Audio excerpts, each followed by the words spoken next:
चलो आज हम लोग डिस्कशन करते हैं वास्तविक संख्या। ठीक है, इससे पहले हम लोग क्या किए हैं, इसको हम पढ़ चुके हैं और ये हमारा आज का रिवीजन क्लास है। ठीक है, तो आज रिवीजन हम लोग वास्तविक संख्या को पढ़ेंगे और डिटेल से इसके बारे में जानेंगे।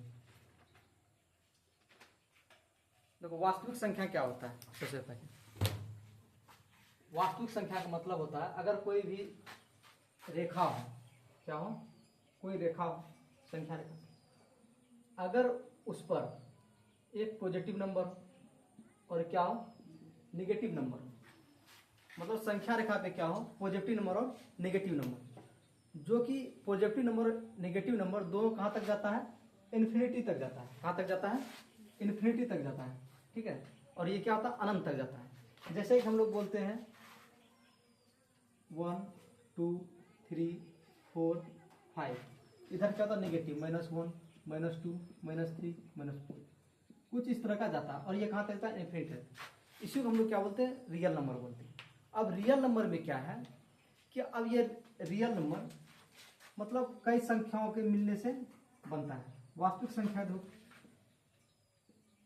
वास्तविक संख्या का कितना भाग होता है, कई भागों से मिलकर वास्तविक संख्या बनता है। चाहे हम बोले प्राकृतिक संख्या, प्राकृत संख्या, पूर्ण संख्या, प्राकृत संख्या, पूर्ण संख्या,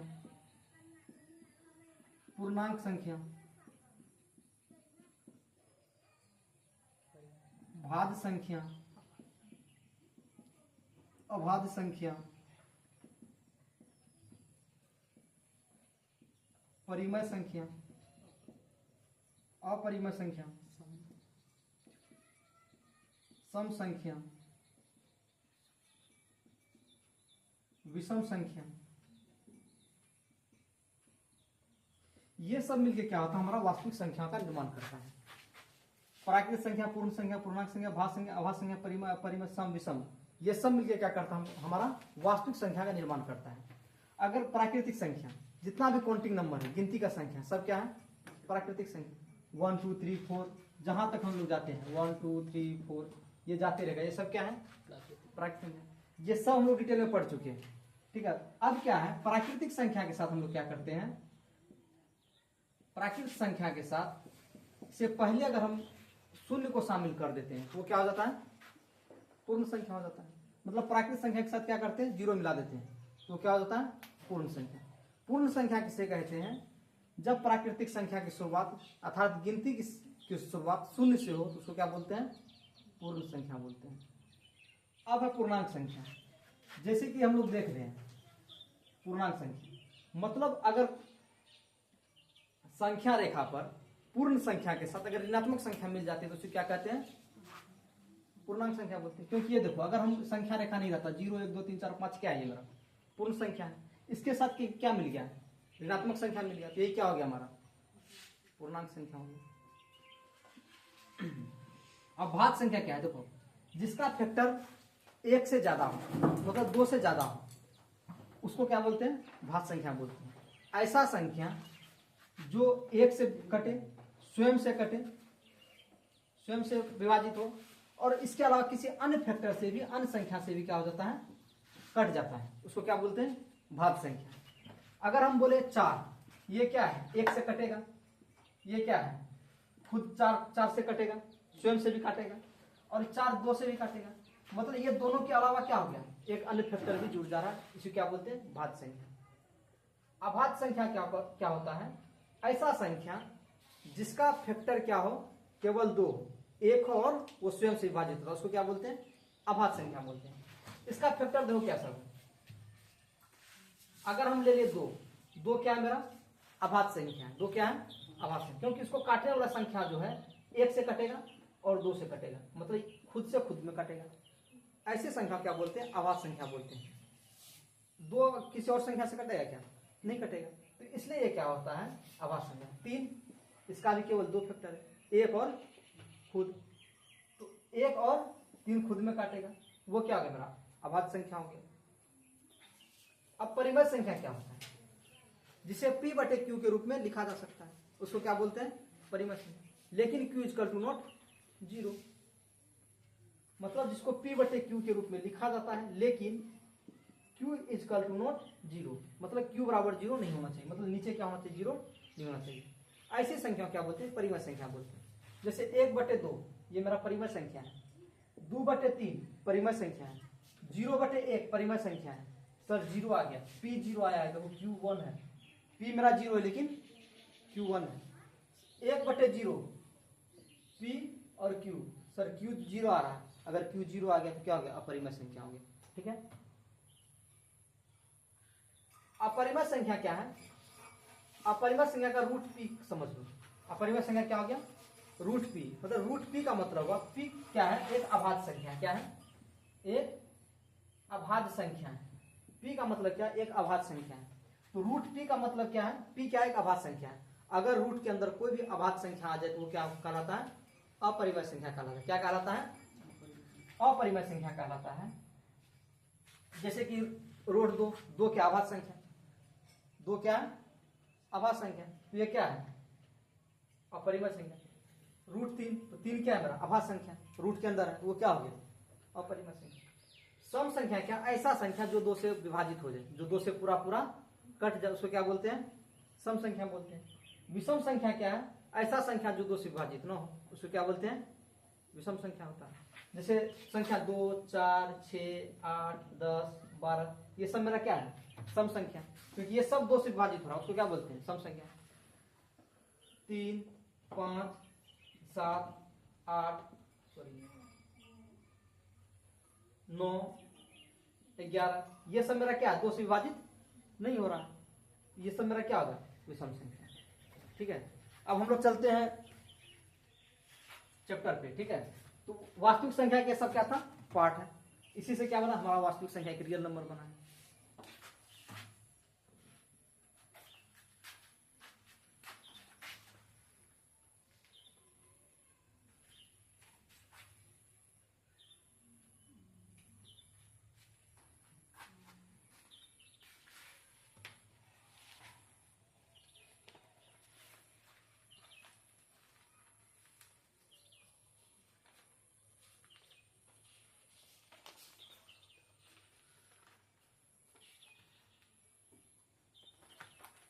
देखो हम लोग क्या करते हैं, 1.1 से क्या करते हैं, प्रश्नावली को शुरू करते हैं।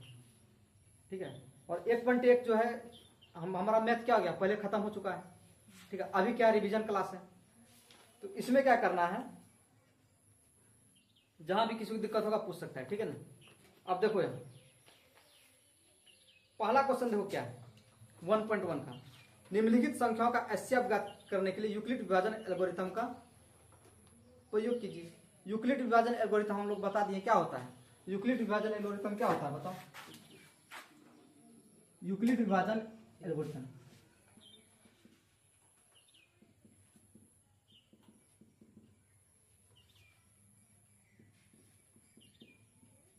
यूक्लिड विभाजन एल्गोरिथम क्या होता है, मतलब a बराबर बी क्यू प्लस आर, कुछ याद आ रहा है, a बराबर बी क्यू प्लस आर।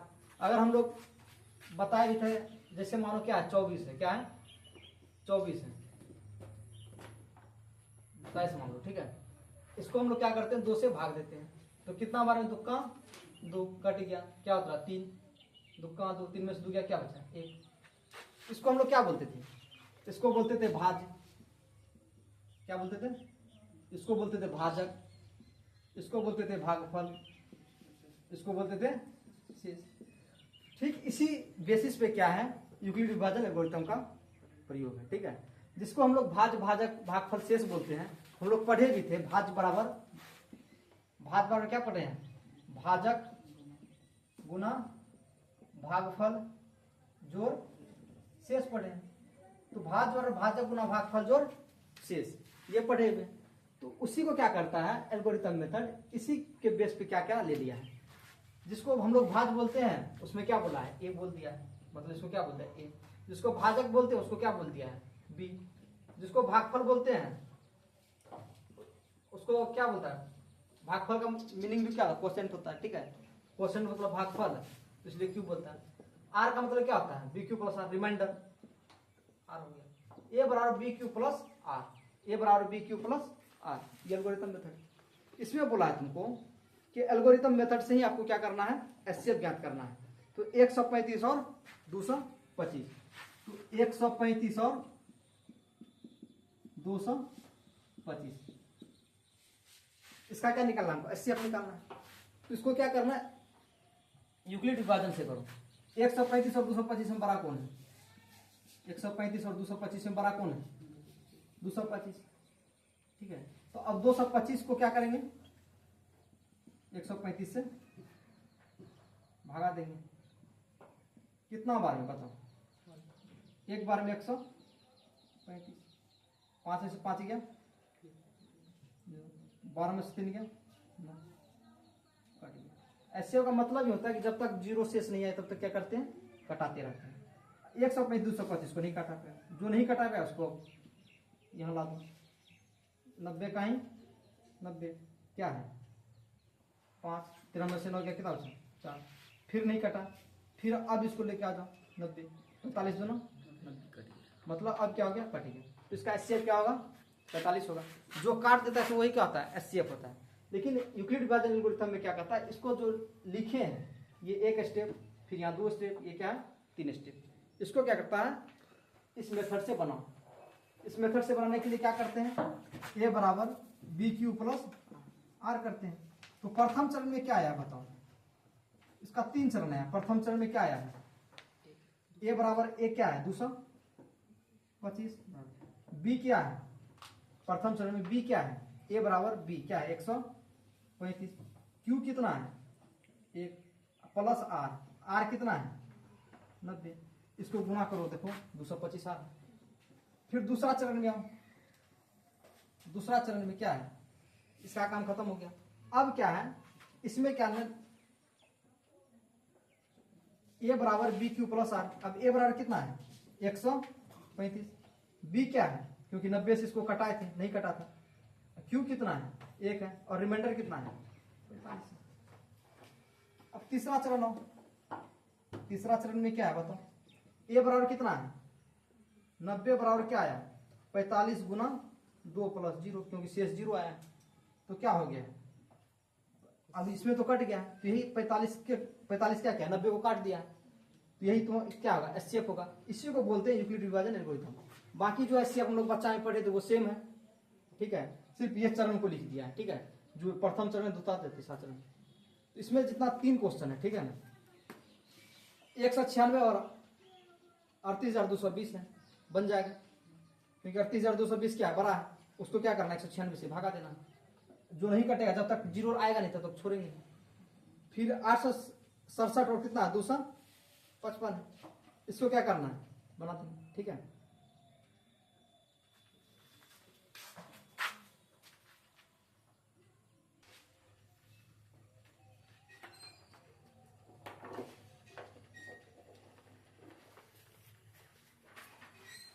चलो अब इसका दूसरा क्वेश्चन देखो, इसमें लिखा दर्शाइए कि कोई भी धनात्मक विषम पूर्णांक 6q+1 या 6q+3 या 6q+5 के रूप का होता है जहां q एक पूर्णांक संख्या।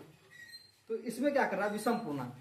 सम और विषम के बारे में हम लोग जानते हैं, जो 2 से कट जाता है, अभी तुरंत बताए थे, जो 2 से पूरा विभाजित हो जाता है उसको क्या बोलते हैं, सम संख्या। जो 2 से विभाजित नहीं होता उसको क्या बोलते हैं, विषम पूर्णांक। इसमें जो तुमको दिया होगा 6q+1 6q+3 या 6q+5 के रूप का होता है जहां q कोई पूर्णांक है। तो इसमें क्या करना तुमको, मानना है, क्या मानना है कि माना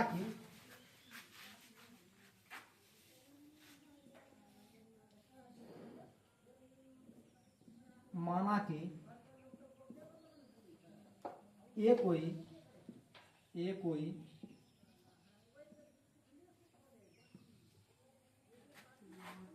पूर्णांक है, ये कोई पूर्णांक है तथा b क्या है,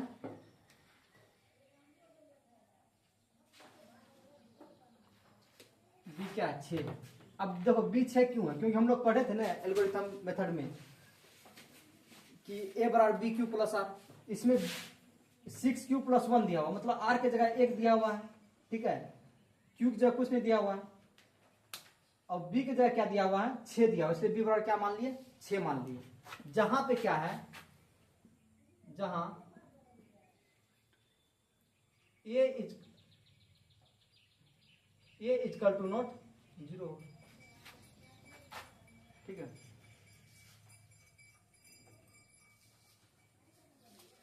अब देखो यहाँ क्या है, 6 क्यूब प्लस 1, तो हम लोग जानते हैं कि बी क्या है, कोई पूर्णांक है। तो इसको यूक्लिड में विभाजन से देखो, हम लोग यूक्लिड में क्या पढ़े, ए बराबर बी क्यू प्लस आर पढ़े। ए बराबर क्या है, बी क्यू प्लस आर। तो ए की जगह यहाँ देखो, बी की जगह क्या है, क्वेश्चन तुम्हारा क्या है, 6 क्यू प्लस आर, ये क्वेश्चन में 6 क्यू प्लस आर। देखो बी की जगह 6 है, तो इसलिए हम क्या लिखे थे, बी बराबर 6। क्यू की जगह कुछ नहीं दिया हुआ, क्यू की जगह कुछ नहीं दिया हुआ, और क्या यह आर क्या है, दिया हुआ, यहाँ भी नहीं दिया हुआ। अब देखो इसमें क्या होता है, अगर किसी संख्या को किसी संख्या से भाग देते हैं, जिस संख्या से भाग देने वाली संख्या जो होती है उससे हमेशा शेष क्या आता है, कम आता है। तो यहाँ क्या है, 6 क्या कर रहा है, भागा दे रहा है, 6 क्या कर रहा है, भागा दे रहा है। तो 6 अगर किस संख्या से भाग देगा, मानो कि हम क्या किए, 20 है, क्या है 20 है, 20 को क्या कर रहे हैं, 6 से भागा दे रहे हैं। जब भी शेष अगर बचेगा, 6 से हमेशा कम बचेगा, 6 से हमेशा क्या बचेगा, कम बचेगा। 6 तिया 18, 2 शेष, 6 से कम बचाना। मतलब जब भी आर आएगा तो वो आर हमेशा क्या होगा, जब भी आर आएगा वो 0 के बराबर होगा। जब पूरा कट जाएगा तो 0 आएगा, ठीक है, 0 या क्या होगा, 0 से आर बड़ा आएगा। और ये 6 से अगर भाग दे रहे तो हमेशा क्या होगा, 6 से आर कम आएगा। मतलब इससे क्या होगा, या तो 0 के बराबर आ सकता है, 6 दूना 12 कर दे तो क्या हो गया, 0 आ गया, या आर से 0 से बड़ा आएगा, मानो 1 शेष बच गया तो क्या हो गया, 0 से बड़ा होगा। और 6 से हमेशा क्या होगा, रिमाइंडर कम आएगा, ठीक है। तो अब क्या करते हैं, इस रूप में हम लोग देखते हैं। तो इसका आर क्या सब आ सकता है, अगर किस संख्या से भाग दे तो इसका आर क्या सब आ सकता है, 0 आ सकता है। मतलब शेष क्या आ सकता है, 6 से किसी संख्या को भाग दे तो शेष क्या सब आ सकता है, 0 आ सकता है, 1 आ सकता है, 2 आ सकता है, 3 आ सकता है, 4 आ सकता है, 5 आ सकता है। ये तुम्हारा क्या आ सकता है, शेष आ सकता है। अगर किसी संख्या को 10 से भाग दे दिए, 10 से किसी संख्या को भाग दे, शेष कितना आ सकता है, 0 से 9 तक आ सकता है। 11 का भी शेष आएगा क्या, नहीं आएगा। अगर किसी संख्या को 20 से भाग दे रहे हैं तो 0 से लेके क्या आएगा, 19 तक शेष आएगा। तो मतलब यही है, ठीक है। अब देखो क्या है, तुमको पूछ रहा है कोई पूर्णांक क्या है, 6 क्यू प्लस 1, 6 क्यू प्लस 3 और 6 क्यू 5 के रूप का आता है, कोई धनात्मक विषम पूर्णांक पूछ रहा है। ये सब जो धनात्मक विषम पूर्णांक है, क्या विषम मतलब जो 2 से नहीं कट रहा है।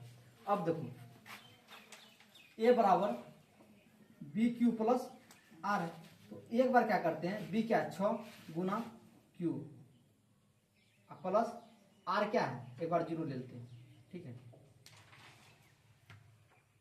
ए बराबर बी क्यू प्लस आर, तो क्या आ जाएगा, ए बराबर 6 क्यू प्लस 0। तो ये क्या है, तो सम संख्या, क्या है, सम संख्या। पहला क्या है, सम संख्या, क्योंकि 0 आ रहा है। सम संख्या कब आएगा, 2 पंचे 10, अगर 2 को 10 से भगा दे रहे तो 0 आ जाएगा, कट जाएगा। अगर तुम्हारा क्या है 6 क्यू प्लस, अगर आर बराबर तुम क्या ले लो, 1 ले लो, 6 क्यू प्लस 1, 1 बच रहा है कब, जब पूरा पूरा नहीं कट रहा है, तो ये क्या हो गया, विषम हो गया। फिर 6 Q plus 2, 6 Q plus 3, 6 Q plus 4, 6 Q plus 5, इसमें विषम पूर्णांक पूछा है, तो ये क्या हो गया, ये 2 सम हो गया, ये 3 क्या हो गया, विषम हो गया। ये क्या हो गया, 6 क्यू प्लस 4 क्या हो गया, सम हो गया। 6 क्यू प्लस 5 क्या हो गया, विषम हो गया। क्या ये सब विषम धनात्मक विषम पूर्णांक है, तो देखो 6 क्यू प्लस क्या पूछा 1, ये विषम है। 6 क्यू प्लस 3 ये क्या है, विषम है। 6 क्यू प्लस 5 ये क्या है, विषम है। से तुमसे पूछा था, ठीक है ना। और ये इसको भी किस मेथड से निकाले हैं, यूक्लिड विभाजन एल्गोरिथम। अब तीसरा क्वेश्चन देखो, उतारना है, उतारना।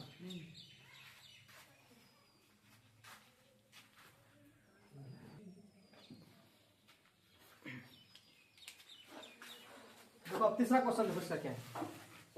किसी परेड में 616 सदस्य वाली एक सेना आर्मी की टुकड़ी 32 सदस्यों वाले एक आर्मी बैंड के पीछे मार्च करना है।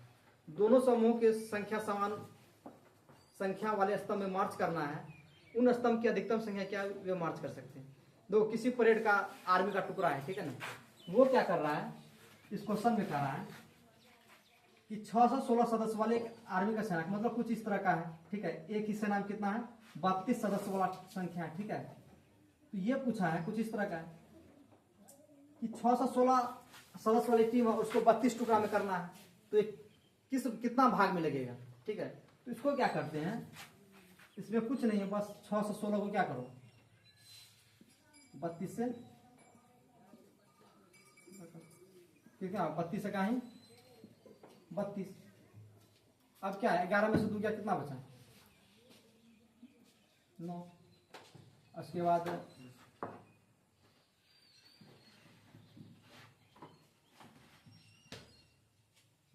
क्या 11 में से 9 कितना बचा, 2। 5 में से 3 गया, कितना बचा, 2। अब कितना होगा, अब 32 के बारे में कितना बार में कटेगा ये, 32 को कितना बार में ये भाग लगेगा बताओ, 32 गुना 8 कर दो, 8 10 लाख 86 ले 24 एक 25, 256 हो जाता है। 32 गुना 9 कर दो, कितना बार कटेगा, 80 ले 27 एक 80 ले 288 बार, कितना बार में, 9 बार में 288। 6 में से 8 में जाएगा, 16 में 60 गया 8, यहाँ कितना बचा, कुछ नहीं बचा, काट दो काट दो। अब ये 32 यहाँ उतार दो, क्योंकि जब तक कटेगा नहीं तो छोड़ेंगे, 8 चौके 32, कट दिया। ये एचसीएफ कितना आया, 8 आया, क्योंकि जो काटता है वही क्या आता है, एचसीएफ आता है। ये 8 टुकड़ा में क्या होगा, बढ़ जाएगा टुकड़ा, 8 टुकड़ा।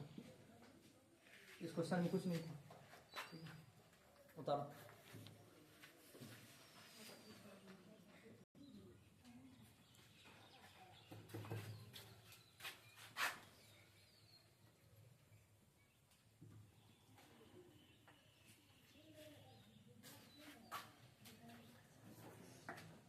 चौथा क्वेश्चन देखो, इसमें बोला है यूक्लिड विभाजन प्रेमिका का प्रयोग करके दर्शाइए किसी धनात्मक पूर्णांक का वर्ग किसी पूर्णांक m के लिए 3m या 3m+1 के रूप का होता है। मतलब देखो दूसरा क्वेश्चन हम लोग अभी किए थे, ठीक उसी प्रकार है, इसमें भी क्या करना है, मानना है, ठीक है।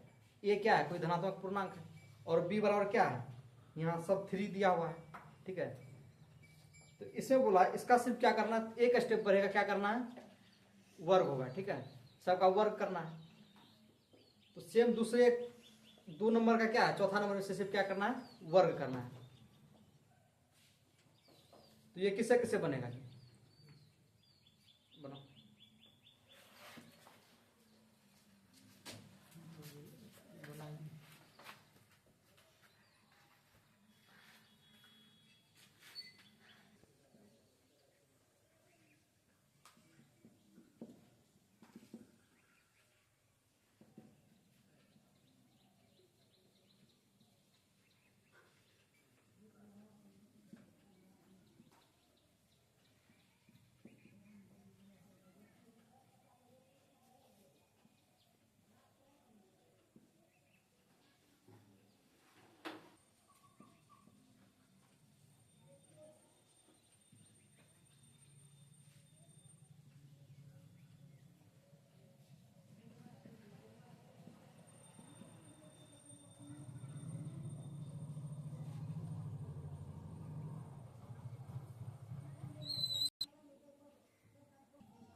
हो गया।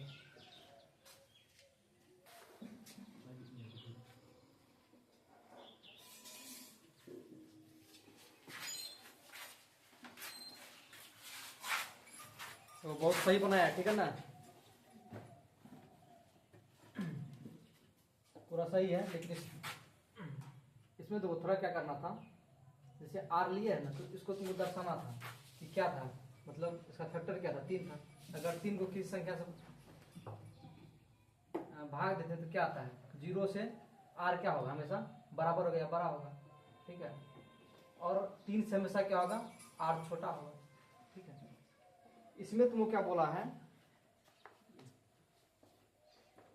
3q+2 लेने। तो देखो प्रोसेस सही है, ठीक है, लेकिन इसमें क्या करते हैं, जिस 4 को है ना, अगर 4 को हम इस तरह से तोड़ देंगे, 3+1, ठीक है। तो अब क्या करना था, अब कॉमन ले, इसमें भी 3, इसमें भी 3, इसमें भी 3, क्या हो जाएगा, 3 × 3q² प्लस 4q प्लस 1, क्योंकि 3 कॉमन ले लीजिए, प्लस 1 को इधर लिख दो। तो मान लेना है, माना 3q² प्लस 4q प्लस 1 बारह क्या मान लेंगे, q मान लेंगे। तो 3 × q प्लस 1, 3q प्लस 1 हो गया, यही बोला है ना, सही हो गया। उतार लो जिसको उतार,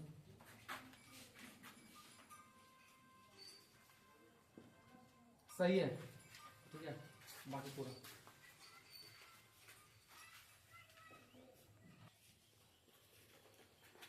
देखो इसका 5वां क्वेश्चन क्या है, यूक्लिड विभाजन परिमिका का प्रयोग करके दर्शाई किसी धनात्मक पूर्णांक का घन 9m 9m+1 या 9m+8 का होता है। देखो क्वेश्चन बाकी सेम है, प्रोसेस सेम है, इससे तुमको क्या करना था, वर्क किया है, उसमें क्या करना है, तुमको घन करना है। जैसे यहाँ 9m है, तो 9m का तुम इस ये सब क्वेश्चन में जितना कम फैक्टर वाला ले सकता है, ठीक है। 9 को क्या कर सकता है, 9m को 3 × 3 कर सकता है, मतलब क्या फैक्टर 3 बना सकता है, ठीक है। स्टेप क्या हो जाएगा, छोटा हो जाएगा। तो इसमें भी क्या है, 3 इसमें भी था, 3 इसमें भी है, बाकी सब सेम है, ठीक है। और यहाँ वर्क करने पर यहाँ क्या करना, तो घन करना है, क्या करना है 5वां क्वेश्चन में, घन करना है। और घन करने पे क्या होगा, बाकी सेम प्रोसेस आएगा, इसमें कुछ जैसे हम माने हैं ना, उस पर क्या करना, तुमको मान लेना है, बाकी कुछ नहीं क्वेश्चन में, ठीक है। 1.1 तुम्हारा कंप्लीट हो गया। 5वां क्वेश्चन क्या रहा तुम्हारा, SW रहा, ठीक है। एक घर से करके लाना, चलो ये उतारो फर्स्ट।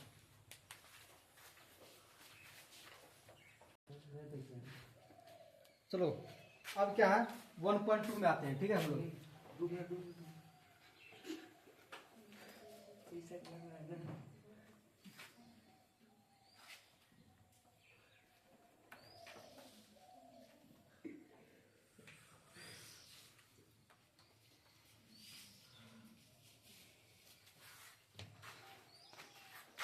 1.2 में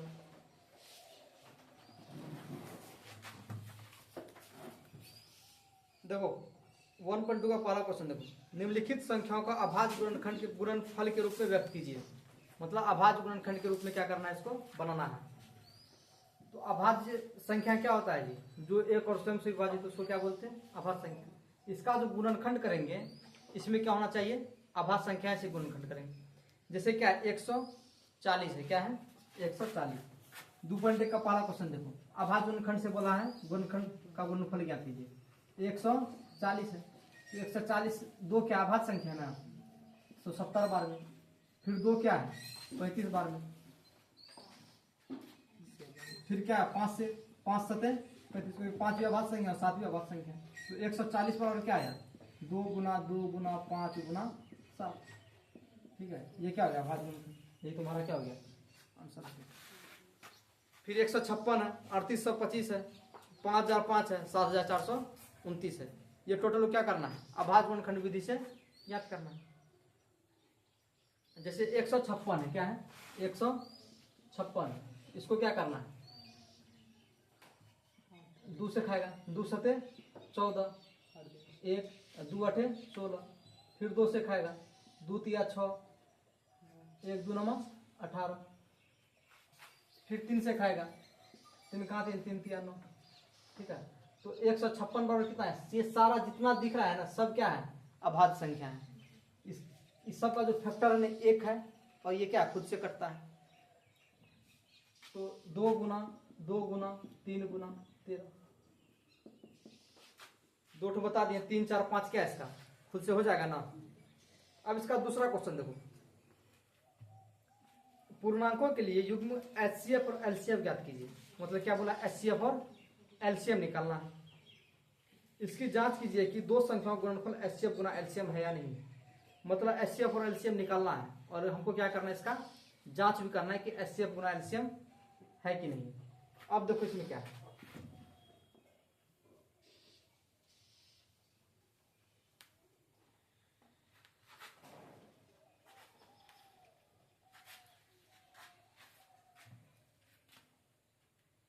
छब्बीस और क्या है? 91 है। 26 और 91,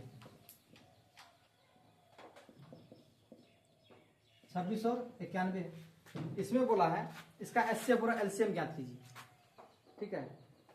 एचसीएफ और एलसीएम ज्ञात करना, इसका क्या करना हमको? जांच भी करना है। तो 26 और 91 का क्या है? देखो 26 का फैक्टर क्या हो जाएगा बताओ? 2 गुना 13। 91 का क्या हो जाएगा? 7 गुना 13। तो एचसीएफ और एलसीएम निकालना। एचसीएफ एलसीएम क्या था? जो दोनों में मिल जाता है, जो दोनों में कॉमन आ जाता है उसको क्या बोलते हैं? एचसीएफ। देखो 13 इसमें भी है, 13 क्या है? इसमें भी है। तो ये 13 मेरा क्या हो गया? एचसीएफ हो गया। 13 क्या हो गया? एचसीएफ। एलसीएम क्या होता है? जो बाकी बची है संख्या वो क्या हो गया? एलसीएम। बचा क्या सब? 2 बचा, क्या बचा? 7 बचा, और ये दोनों क्या था? मिल गया था। ये क्या हो गया? एलसीएम हो गया। ये दोनों गुना करें कितना होगा? अब इसका गुना करके बताओ।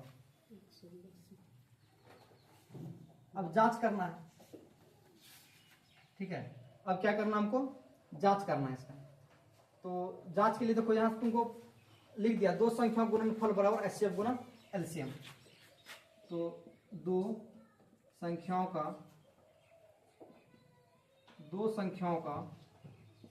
गुणनफल बराबर एचसीएफ गुना एलसीएम। दो संख्याओं का गुणनफल, दो संख्या क्या है? 26 और 91। एचसीएफ और एलसीएम क्या है? एचसीएफ कितना निकला? 13, और एलसीएम कितना निकला है? 182। दोनों गुना करें कितना आया है? दोनों गुना करें कितना आया है? 63। कितना आया है? 6366। इधर कितना आया? 6366। अब देखो दो संख्या गुणनफल, इसकी जांच करने बोला था। देखो दो संख्या गुणनफल, जितना गुणनफल आया वो क्या आया? एचसीएफ और एलसीएम गुना करने पे उतना आया 6366। तो इसी तरह क्या करना, हर क्वेश्चन में जांच करना है। 510 और 92 का है, और 336 और 54 का हो जाएगा। ये हो जाएगा, करना पड़ेगा। तुम लोग बताओ जी, हो जाएगा ना? जैसे देखो इसमें 510 और क्या है? 510 और 92। तो 510 का करो और 92 का करो, ठीक है। चलो ये करो, ये CW। अभी तीसरा और चौथा करके देखो।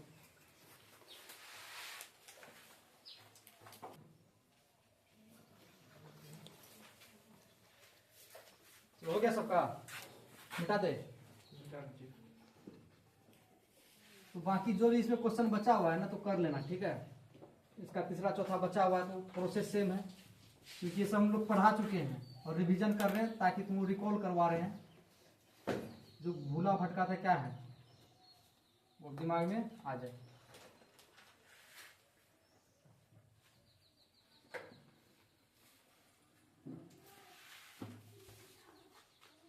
देखो अभाज्य गुणनखंड विधि द्वारा निम्नलिखित पूर्णांकों का एचसीएफ और एलसीएम ज्ञात कीजिए। इसमें तुमको जांच भी नहीं करना, सीधा क्या करना है? एचसीएफ और एलसीएम निकालना है। इसमें 3 संख्या दिया, 12 15 और 21 दिया हुआ है।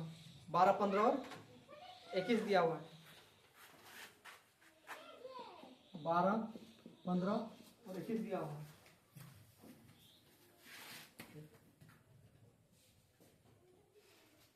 तो इसका क्या करना है, 12 से कर दो, फिर क्या करना है 15 से कर दो, फिर क्या करना है 21 से कर दो। तो इसमें भी क्या अभाज्य बोला है ना, अभाज्य बोला है। 2 छाके 12, 2 तिया 6, 3 पचे 15, 3 सते 21। तो 12 बराबर क्या आया तुम्हारा 2 गुना 3। 15 बराबर क्या आया तुम्हारा 3 गुना 5। 21 बराबर क्या आया तुम्हारा 3 गुना 7। तो 3 तीनों में है, 3 क्या है तीनों में है। तो एचसीएफ तुम्हारा क्या हो जाएगा 3।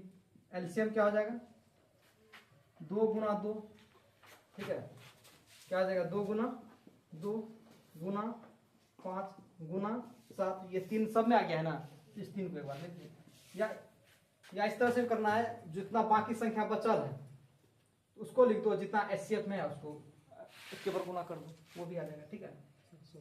तो 2 दुना 4 पंचे 20, 7 दुना 14, 140, 14 42, 420 एलसीएम हो जाएगा। बाकी सब में यही है, एचसीएफ एलसीएफ ज्ञात करना है। 17 23 29, देखो 17 23 29 है, इसका जो है 17 23 29 में 1 गुना 17, 23 में क्या है 1 गुना 23, 29 में क्या है 1 गुना 29, क्योंकि 17 23 29 क्या अभाज्य संख्या है, ये ऑटोमेटिक। इस संख्या को 1 के अलावा कोई काट ही नहीं सकता है। 17 23 29 का क्या होगा 17 गुना 23 गुना 29 कर देगा, जितना होगा वो तुम्हारा क्या हो जाएगा एलसीएम हो जाएगा। ये 1 तीनों में आ गया ना, तो एचसीएफ क्या हो जाएगा 1 हो जाएगा, ठीक है। 8 9 और 25 का कर लेना अपना। जब तीनों में कुछ नहीं है ना कॉमन, जब तक तीनों में नहीं आए, तो इसमें 3 है तो तीनों में कॉमन होना चाहिए, तो अब वो एचसीएफ हुआ। ये नहीं कि 2 में आ गया तो सर एचसीएफ कर दी, नहीं, तीनों में मिलना चाहिए। तीसरा हो गया। अब चौथा देखो, बाकी हो जाएगा ना सारा, एक बचा हो तो कर लेना।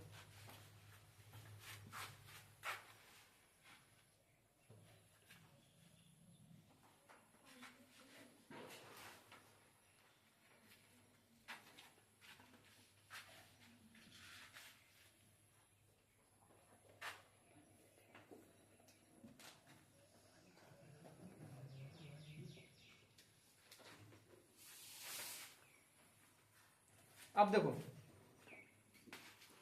एचसीएफ 306 और 657 बराबर दिया हुआ 9, मतलब एचसीएफ हम लोग निकालते हैं ना, तुमको निकाल किस बार दे दिया है कि जो एचसीएफ होगा वो 9 होगा। किसका 9 होगा 306 और 657 का एचसीएफ कितना होगा वो 9 तुम्हारा दे दिया है।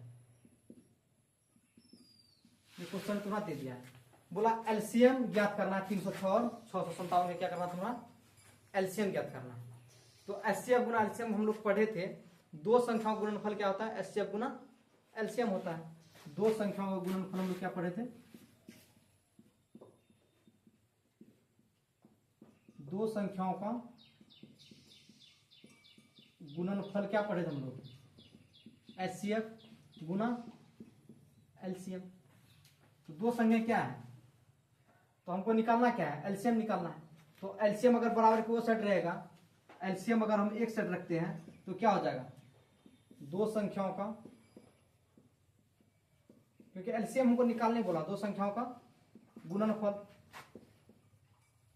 दो संख्याओं का गुणनफल बटे क्या है एचसीएफ है।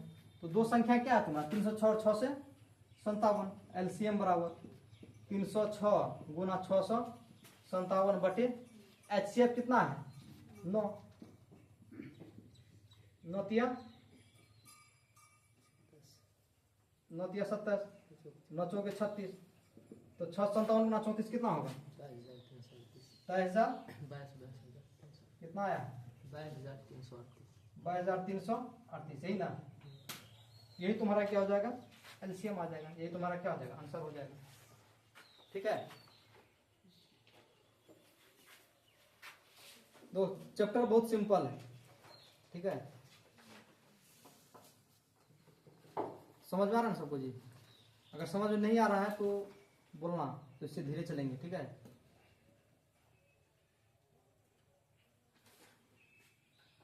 बोलेगा सर फास्ट क्या चल रहे हैं, रिवीजन क्लास है। क्या है? रिवीजन क्लास है। ये हम लोग 2-3 बार डिस्कशन कर चुके हैं, इस बार पूरा चैप्टर का एक साथ करेंगे।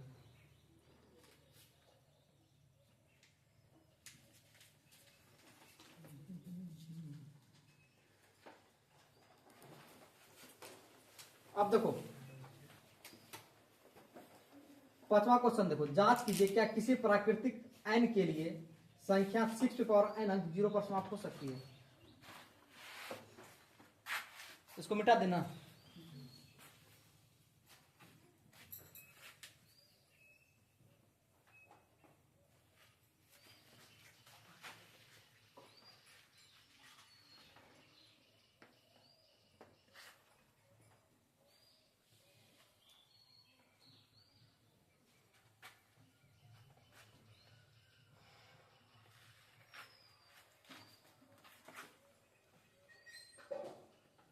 जांच कीजिए कि क्या किसी प्राकृतिक संख्या क्या होता है?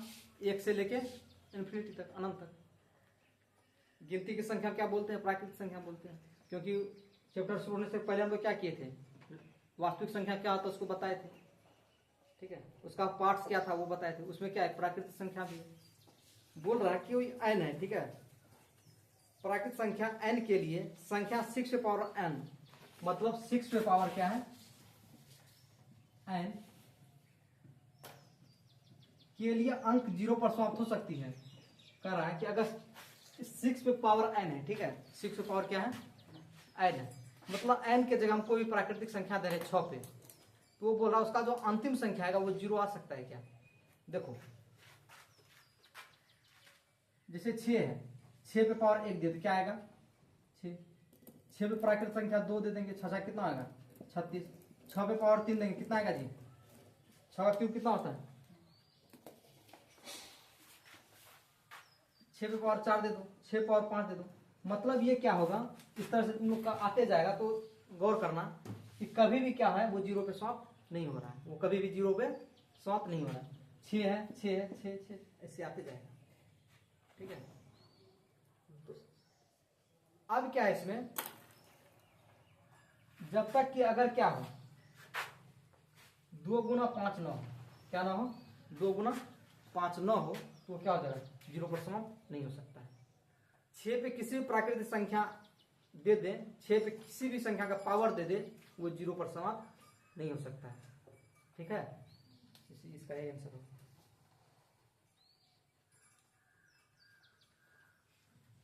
अब देखो ये समझ गया ना?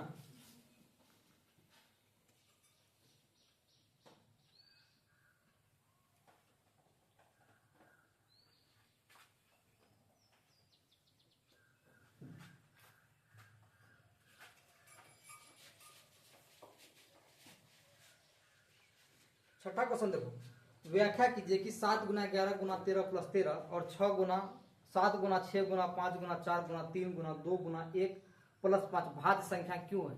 मतलब ये हमको इसमें बता दिया कि ये संख्या क्या भाज्य संख्या है। तो भाज्य संख्या क्यों है?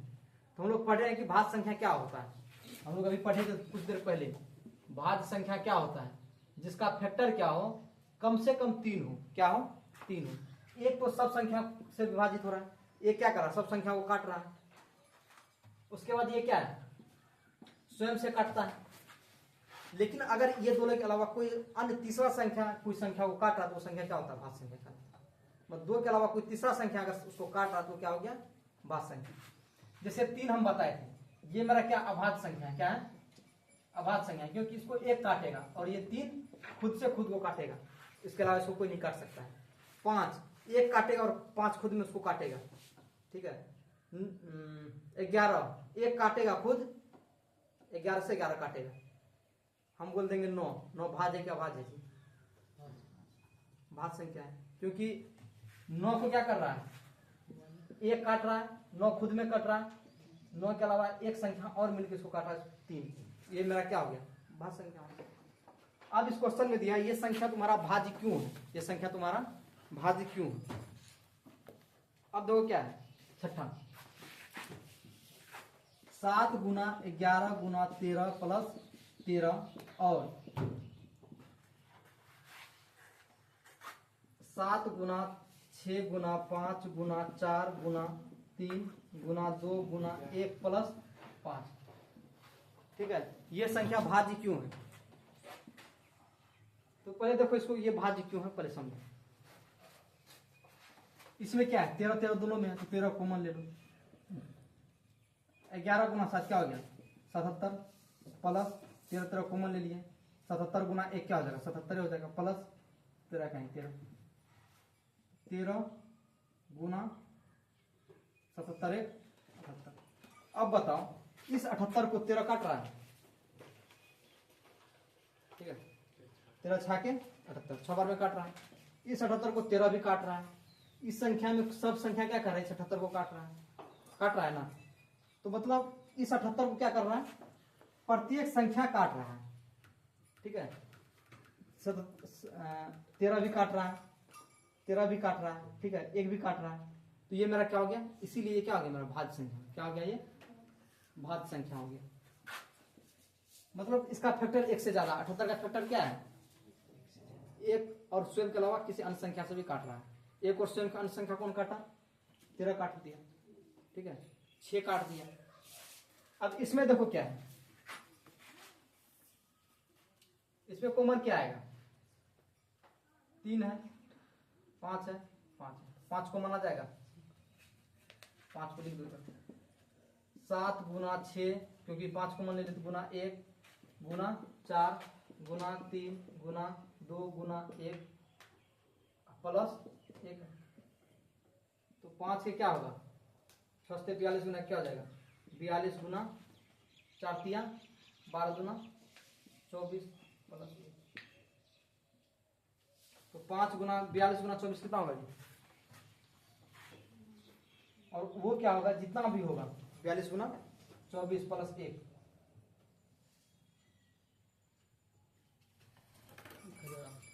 कितना होगा 1008 प्लस 1 जोड़ा प्लस 1 क्या हो गया 5 गुना 1009।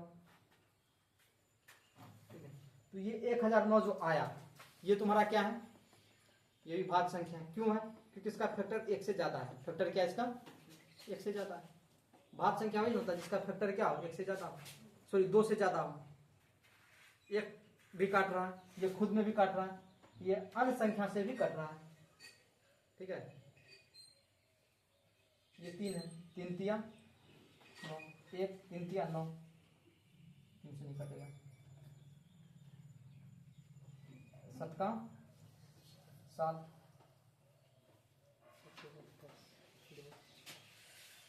7 से 28,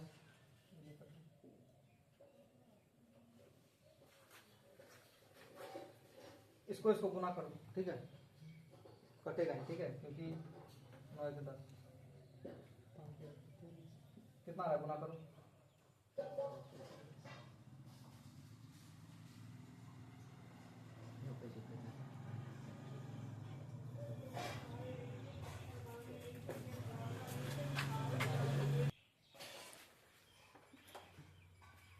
कितना है इसका 5045, 5000 तो पहले से विभाजित है सबसे, तो ये इसलिए क्या है भाज्य संख्या।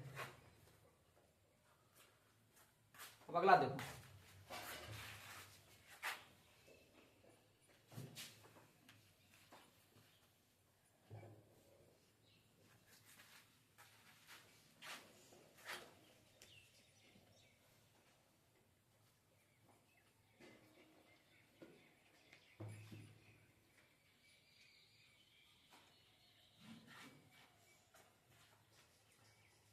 किसी खेल के मैदान के चारों ओर एक वृत्ताकार पथ है। मतलब क्या है, एक वृत्ताकार पथ है, वृत्त मतलब गोल है, ठीक है।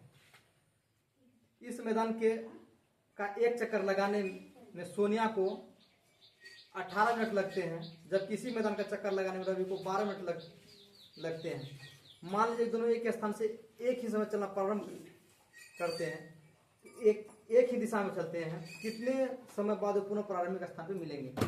देखो इसमें ये क्या है, मेन पॉइंट है, क्या है, ये इधर सोनिया है, क्या है और ये क्या है, रवि है। सोनिया और रवि दोनों क्या है, एक ही पथ पे से, ठीक है, एक ही स्थान पे से दोनों चलना प्रारंभ करता है, ठीक है। और सोनिया जो है दोनों क्या करता है, इसी दिशा में जाना शुरू करता है।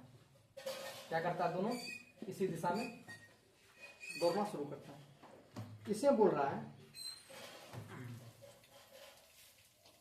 सोनिया को 18 मिनट लगता है। सोनिया कितना मिनट लग रहा है, एक चक्कर लगाने में कितना मिनट लग रहा है, 18 मिनट लग रहा है। जबकि रवि को क्या कर रहा है, एक चक्कर लगाने में कितना समय लग रहा है, 12 मिनट में क्या कर रहा है, एक चक्कर लगा रहा है। 12 मिनट में कितना लगा रहा है, एक चक्कर। तो पूछ रहा है कि एक ही समय में कब मिलेगा दोनों, एक ही समय में कब मिलेगा दोनों। इसमें देखो क्या है, एक चक्कर लगाने में कितना लगा, 18 मिनट। इसी को 2 चक्कर लगाने में कितना लगेगा, 18 दूना 36। फिर इसी को 3 चक्कर लगाने में कितना लगेगा, 54, ठीक है। इसी तरह से लगेगा। रवि को एक चक्कर लगाने में 12 मिनट, 2 चक्कर लगाने में 24 मिनट। फिर रवि 3 चक्कर लगा रहा कितना मिनट, 36। फिर रवि अगर चौथा चक्कर लगा कितना मिनट, 48। तो बोल रहा है दोनों एक ही समय में कब किस स्थान में मिलेगा। देखो ये कौन सा समय है जो इससे मिल रहा है, ये 36, ये 36, ये 36, ये 36। ये क्या कर रहा है, 36 मिनट में क्या कर रहा है, दूसरा चक्कर। जब ये सोनिया का दूसरा चक्कर यहाँ पूरा होगा तब तक ये रवि तीसरा चक्कर हमारे क्या होगा, दोनों मिल लेगा, ठीक है ना। इसको दूसरे तरीका से बना सकता है, एचसीएफ 12 और 18 का एचसीएफ निकाल दो, ठीक है।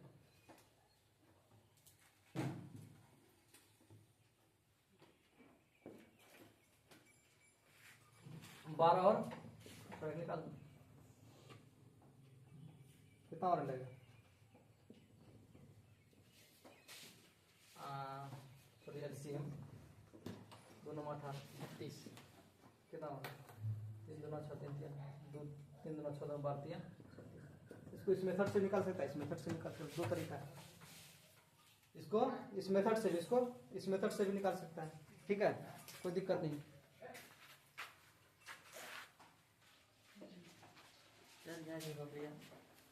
देखो 1.3 में चलते हैं हम, ठीक है। 1.3 जो कि बहुत इंपॉर्टेंट क्वेश्चन है एग्जाम के मेथड से। ये लगभग क्वेश्चन पूछता है, हर बार पूछता है। तो इसलिए क्या करना है, इस क्वेश्चन को जितना और क्वेश्चन बनाएगा उससे इसको दुगुना रिवीजन करना। सिद्ध कीजिए कि √5 एक अपरिमेय संख्या है। क्या सिद्ध करना है, √5 एक क्या है, अपरिमेय संख्या है। तो इसमें देखो क्या है, सिद्ध कीजिए √5 एक अपरिमेय संख्या। चलिए एक क्वेश्चन 1.3 का पहला नंबर, तो उसको मान लेना है। क्या मानना है, माना कि √5 एक परिमेय संख्या है। √5 एक क्या है, परिमेय संख्या। तो जैसे √5 परिमेय संख्या माने, तो परिमेय संख्या क्या होता है, जिसको P/Q के रूप में लिख सकते हैं। Q = not 0। तो √5 बराबर क्या करेंगे, क्योंकि √5 को हम क्या माने, परिमेय संख्या। परिमेय का इसका क्या करेंगे, रूप भी देंगे। तो मतलब ये क्या होगा, जहां भी होगा क्या होगा, P/Q के फॉर्म में होगा। √5 क्या है, परिमेय माने है क्या, अपरिमेय, लेकिन इसको मान क्या लिए हम, परिमेय। तो परिमेय जिस भी संख्या को तुम परिमेय मानना है, तो परिमेय का फीचर क्या है, उसको P/Q के रूप में लिखना है, ठीक है। उसकी विशेषता क्या है, परिमेय संख्या की विशेषता क्या है, उसको P/Q के रूप में लिखना है। तो P/Q के रूप में लिखना है, जहां P और Q सअभाज्य संख्या है, सअभाज्य संख्या है। P और Q क्या, सअभाज्य संख्या है। लेकिन Q = नॉट 0, Q = नॉट 0। तो क्या है इसमें, P और Q क्या, सअभाज्य संख्या, लेकिन Q = नॉट 0। अब देखो 100 अभाज्य संख्या का मतलब होता है इसका दोनों का जो पी और क्यू का फैक्टर क्या होता है, एक होता है। क्या होता है? एक होता है। ठीक है, इस दोनों का फैक्टर क्या है? एक है, इसलिए इसको बोलते हैं 100 अभाज्य संख्या। लेकिन क्यू इक्वल टू कभी जीरो नहीं होगा। इसमें क्या करते हैं, वर्क करते, क्या करते हैं, वर्क करने पे इस दोनों को क्या करते हैं हम लोग, वर्क करते हैं। √5 बराबर क्या करते हैं, √5 का स्क्वायर बराबर पी बटे क्यू का स्क्वायर करते हैं। √5 का स्क्वायर क्या हो गया, 5 बराबर क्या हो गया, पी स्क्वायर बटे क्यू स्क्वायर। यहाँ नीचे कुछ नहीं तो क्या है, 1। तो पी को क्या करते हैं, क्रॉस मल्टीप्लीकेशन करते हैं। पी को क्या करते हैं, 1 से गुना करते हैं, क्या हो गया, पी स्क्वायर बराबर 5 क्यू स्क्वायर। पी स्क्वायर क्या हो गया, 5 क्यू स्क्वायर। समीकरण एक भी मान लो। ठीक है, अब देखो यहाँ क्या है, पी स्क्वायर से क्या है, 5 विभाजित होगा। पी स्क्वायर से क्या होगा, 5 विभाजित होगा। पी स्क्वायर से 5 विभाजित होगा तो मतलब क्या है, अगर हम बोले 5 का स्क्वायर से क्या होगा, 5 विभाजित होगा। 5 का स्क्वायर से क्या होगा, 5 विभाजित होगा। मतलब 25 से क्या होगा, 5 विभाजित होगा। ठीक है, जब इससे ये विभाजित होगा, इससे भी तो ये विभाजित होगा। बस समझ रहा है ना। तो पी स्क्वायर से क्या 5 विभाजित होगा। तो यहां लिखो पी स्क्वायर से 5 विभाजित है। पी स्क्वायर से क्या 5 विभाजित है। तो इसीलिए क्या है, पी से भी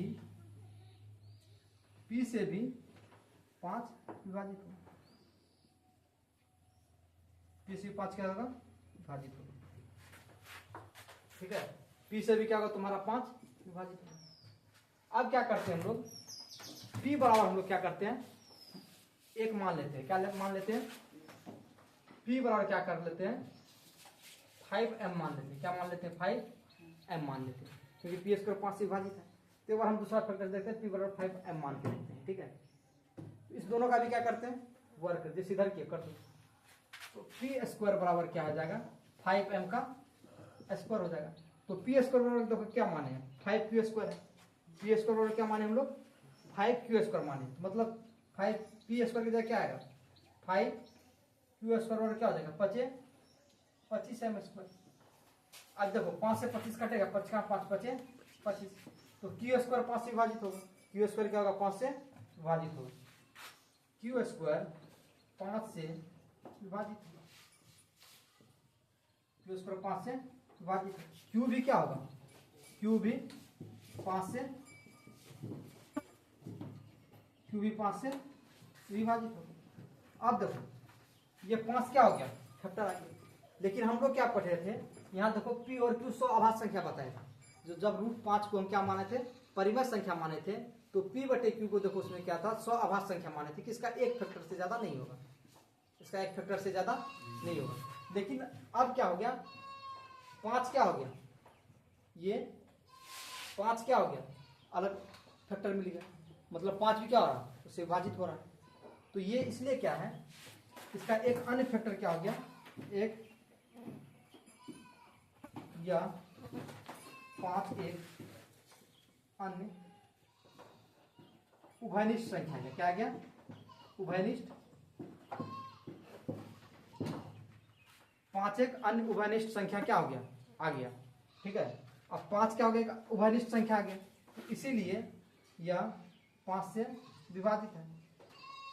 यह 5 से क्या है, यह 5 से विभाजित है। अतः यह हमारे क्या है, इसको अंतिम में लिख देना, यह हमारे सोच के विरोधाभास है। जो हम यहाँ सोचे वो यहाँ नहीं हो रहा है। यहाँ सोचे फैक्टर क्या है, 100 अभाज्य संख्या क्या है, फैक्टर 1 है, लेकिन यहाँ 5 भी आ गया है। क्या आ गया है, जो हम सोचे वो यहाँ नहीं मिला। तो इसलिए क्या हो गया, रूट। इसीलिए यहाँ लिख देना, अंतिम में लिख देना, इसीलिए क्या है, √5 एक अपरिमेय संख्या है। बस इसी को सिद्ध करना था, और कुछ नहीं।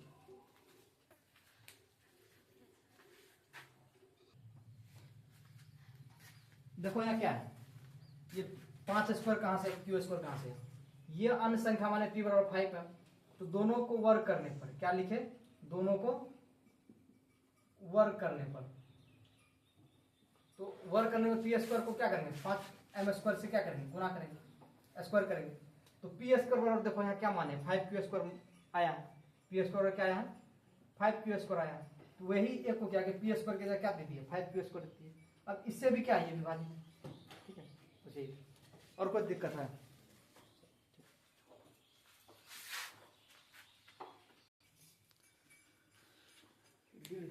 देखो यहाँ दूसरा क्वेश्चन देखो, सिद्ध कीजिए 3 + 2√5, सिद्ध कीजिए 3 + 2√5 एक अपरिमेय संख्या है। अब देखो इसमें क्या है, 3 + 2√5 एक क्या है अपरिमेय संख्या है। तो इसको क्या मान लेंगे, माना, तो इसमें भी क्या करना है, मार्कर दूसरा,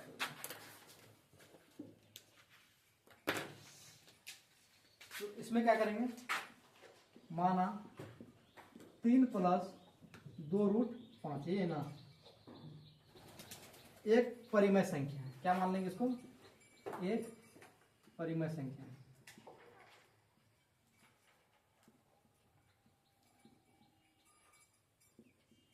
ठीक है, 3 + 2√5 क्या मान लेंगे, एक परिमेय संख्या। तो परिमेय संख्या का क्या विशेषता होता है, बराबर p/q के रूप में, जहां p और q क्या है, p और q स्वअभाज्य संख्या, क्या है, स्वअभाज्य संख्या है। लेकिन बट q = नॉट 0 है, q = नॉट 0। अब देखो इसमें क्या है, तो इसमें देखो, इसमें उतना नहीं करना है, ठीक है। ये क्या प्लस में है, तो इसको क्या करना है, p/q के रूप में देना है। तो इधर प्लस पर लिख जाओ, 2√5 बराबर क्या है p/q, ये प्लस में उधर जाके क्या हो जाएगा माइनस, यहाँ कुछ नहीं तो क्या है 1, तो 2√5 बराबर क्या होगा, q और 1 का एलसीएम क्या होगा, q p - 3, तो √5 को इसी पर √5 बराबर क्या हो जाएगा, p - 3/2 गुना q, क्या हो जाएगा, ये 3q होगा। अब देखो ये क्या है, ये p - 3q बटे क्या है 2q, ये p/q के रूप में है, ये क्या है परिमेय संख्या, और ये क्या है √5 अपरिमेय संख्या। अपरिमेय संख्या और परिमेय संख्या का योग जो हमेशा होता है वो क्या होता है, अपरिमेय संख्या। परिमेय संख्या और अपरिमेय संख्या कभी भी परिमेय संख्या नहीं होता है। तो इसलिए क्या लिख देंगे, परिमेय, ये क्या अपरिमेय संख्या, अपरिमेय संख्या जोड़ परिमेय संख्या, संख्या हमेशा क्या होता है, अपरिमेय होता है। क्या होता है, अपरिमेय होता है। तो इसलिए लिख देंगे अपरिमेय, अपरिमेय = नॉट परिमेय, मतलब परिमेय अपरिमेय कभी भी परिमेय के बराबर नहीं हो सकता है। बस इसका आंसर यही हो गया, ठीक है। तीसरा क्वेश्चन देखो, सिद्ध कीजिए, अच्छा इसको उतार लो पहले,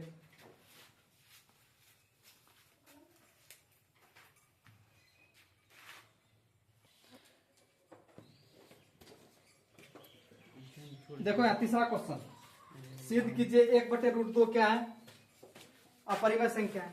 तो इसमें भी तुम लोग क्या करना, कुछ नहीं करना है, 1/√2 को क्या करना है, सिद्ध करना अपरिमेय संख्या है। तो जो पहले सब क्वेश्चन में किए हैं, ठीक है, माना कि 1/√2 क्या है परिमेय संख्या है, p/1/√2 बराबर क्या हो जाएगा, p/q लिख देना, ठीक है। तो p/q मतलब क्या हो गया, p और q क्या स्वअभाज्य संख्या है, ये सब लिख सकता है ना, p और q क्या स्वअभाज्य संख्या है, q = नॉट 0 कर देना, ठीक है। अब क्या करना है, p गुना √2 क्या हो गया, हाँ q गुना 1, तो ये क्या हो जाएगा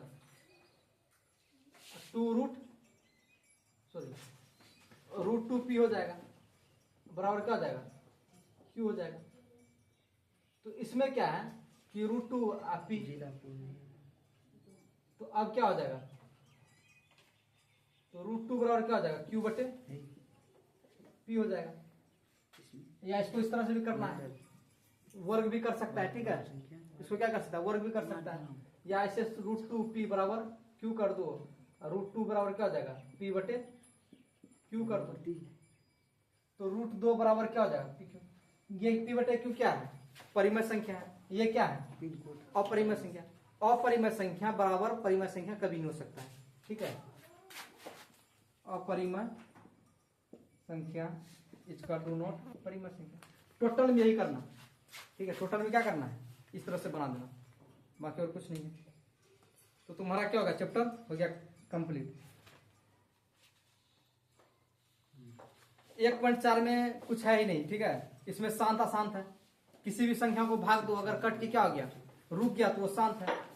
अगर कटते रहा वो क्या है, अशांत है। बस वही शांत अशांत लिखना है। तो रिवीजन का आज क्या हो गया हमारा, यहीं तक समाप्त हो गया।